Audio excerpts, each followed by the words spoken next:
Now it is not surprising that you hate us who hold these opinions and convict you of a continual hardness of heart. For indeed Elijah, conversing with God concerning you, speaks thus, Lord, they have slain your prophets and dug down your altars, and I am left alone, and they seek my life. And he answers him, I have still 7,000 men who have not bowed the knee to Baal. Therefore, just as God did not inflict his anger on account of those 7,000 men, even so he has now neither yet inflicted judgment, nor does inflict it, knowing that daily some are becoming disciples in the name of Christ and quitting the path of error, who are also receiving gifts, each as he is worthy, illumined through the name of this Christ.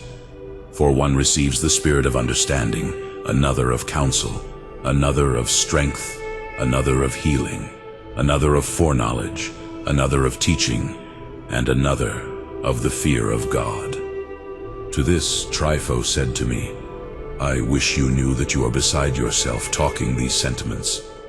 And I, Justin, replied, Listen, O friend, for I am not mad or beside myself. But it was prophesied that after the ascent of Christ to heaven, he would deliver us from error and give us gifts. The words are these, He ascended up on high, He led captivity captive, He gave gifts to men.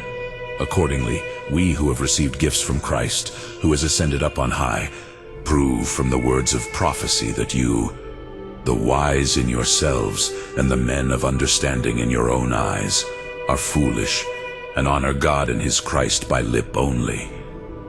But we, who are instructed in the whole truth, honor them both in acts and in knowledge and in heart, even unto death.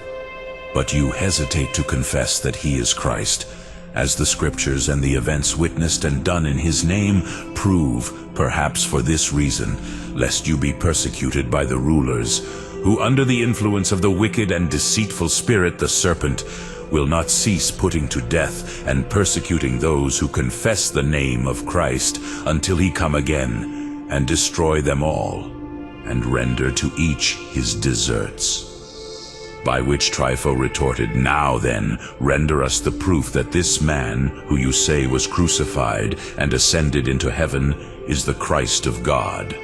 For you have sufficiently proved by means of the Scriptures previously quoted by you, that it is declared in the Scriptures that Christ must suffer and come again with glory, and receive the eternal kingdom over all the nations, every kingdom being made subject to him. Now show us that this man is he.